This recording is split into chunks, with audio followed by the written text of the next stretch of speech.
का मुद्दा इस देश में लंबे वक्त से चल रहा है। वक्फ बोर्ड को लेकर विवाद लगातार गहराता जा रहा है। विवाद अब तो इतना बढ़ गया है कि जो जेपीसी वक्फ बोर्ड के लिए बनाई गई थी, उसके अध्यक्ष जगदंबिका पाल खुद कर्नाटक पहुंच गए हैं और वो अकेले पहुंचे हैं। नमस्कार, आप देख रहे हैं जनतंत्र टीवी। मैं हूं आपके साथ पल्लवी सिंह। जिस पर भारी बवाल मचा हुआ है। विपक्ष का कहना है कि आखिर जगदंबिका पाल जो जेपीसी के प्रमुख हैं, वो कैसे किसी को बिना सूचना दिए कर्नाटक जा सकते हैं। अब कर्नाटक क्यों गए हैं, जानिए विस्तार से। कर्नाटक के एक गांव की 1200 एकड़ जमीन को वक्फ बोर्ड ने अपना बता दिया था। वक्फ बोर्ड ने उस पर अपना दावा ठोक दिया था। हालांकि उसके बाद सिद्धारमैया की सरकार बैकफुट पर आई। उन्होंने कहा कि इस तरीके से कुछ नहीं होगा, किसानों को डरने की जरूरत नहीं है। जो नोटिस किसानों को भेजा गया है, वो नोटिस किसानों से वापस लिया जाएगा। लेकिन बड़ा सवाल कि आखिर एक पूरे गांव पर 1200 एकड़ जमीन पर वक्फ बोर्ड कैसे अपना दावा ठोक सकता है।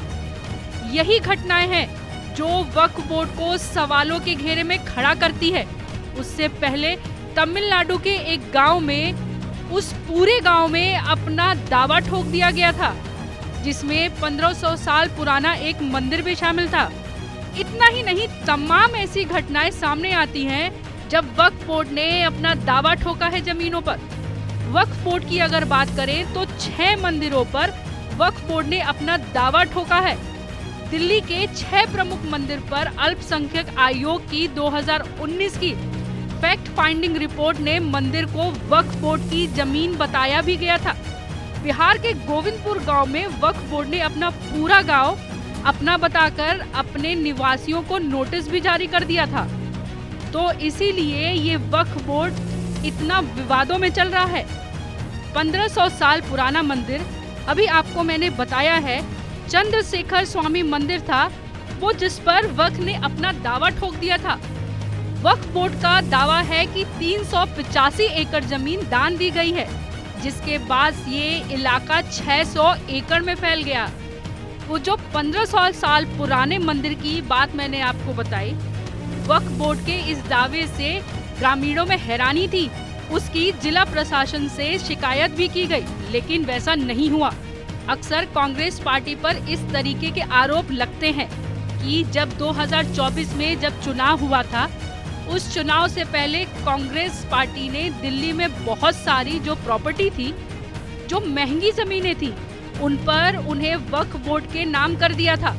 और ये मंदिर हो, सड़क हो, शमशान हो, कहीं भी वक्फ बोर्ड अपना दावा ठोक देता है।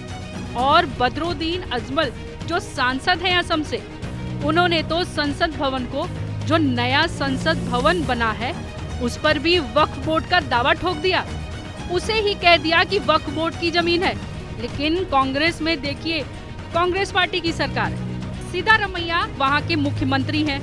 इससे पहले वहाँ बीजेपी की सरकार थी और उससे पहले वहाँ कांग्रेस की सरकार थी। तब भी वहाँ सिद्धारमैया ही वहाँ के मुख्यमंत्री थे। तो क्या उनके होते हुए क्या ये नोटिस बिना सरकार के चला गया था?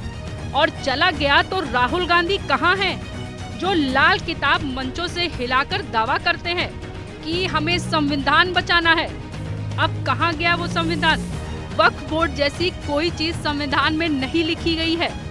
उसके बावजूद भी राहुल गांधी अपना लाल संविधान हिलाने के लिए नहीं आ रहे हैं। और एक रैली में अभी जो ये लाल संविधान, उसकी भी पोल खुलती हुई नजर आई, जिसमें जो देखा गया कॉन्स्टिट्यूशन ऑफ इंडिया लिखा हुआ था।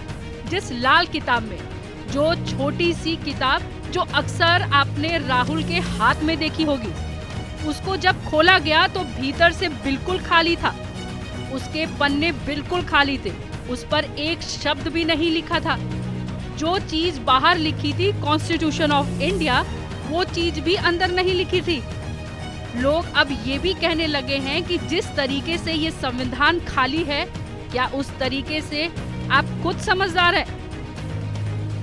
ये जो दोहरेपन वाली राजनीति है, इसको समझने की जरूरत है। राहुल जिस तरीके से देश को जातियों में बांट देना चाहते हैं, अपना उल्लू सीधा करना चाहते हैं, क्योंकि वो जानते हैं कि 24 से 25% जो मुस्लिम है वो तो लोकसभा चुनाव को वोट देगा। इस बार 99 सीटें कांग्रेस पार्टी को आई और कांग्रेस पार्टी को लग रहा है जग जीत लिया हो और जातियों में बांटकर। लेकिन अब जिस तरीके से जेसीपी की 21 बैठक हुई है और 21 बैठकों में ज्यादातर में विवाद हुआ, बवाल देखने को मिला है।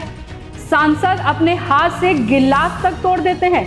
और अगर अब जगदंबिका पाल पहुंचे हैं कर्नाटक में विजयपुरा के उन किसानों से मिलने के लिए जिन किसानों की जमीन पर वक्फ बोर्ड ने अपना दावा ठोक दिया, तो मिर्ची लग गई विपक्ष को। और राहुल गांधी तो चुप ही हैं। जो सांसद विपक्ष के हैं उन लोगों को मिर्ची लगी है। वो चाहते हैं वक्फ बोर्ड जिंदा रहे। जो 44 संशोधन सरकार करना चाहती है वो संशोधन सरकार ना कर पाए। अब इसीलिए ये इस पर सवाल उठ रहे हैं। अब जगदंबिका पाल के दौरे के बाद क्या आकर बताते हैं, क्या सच्चाई इस मामले पे है, पूरी खबर पर क्या है आपकी राय, कमेंट कर जरूर बताइए और चैनल को लाइक शेयर सब्सक्राइब करिए।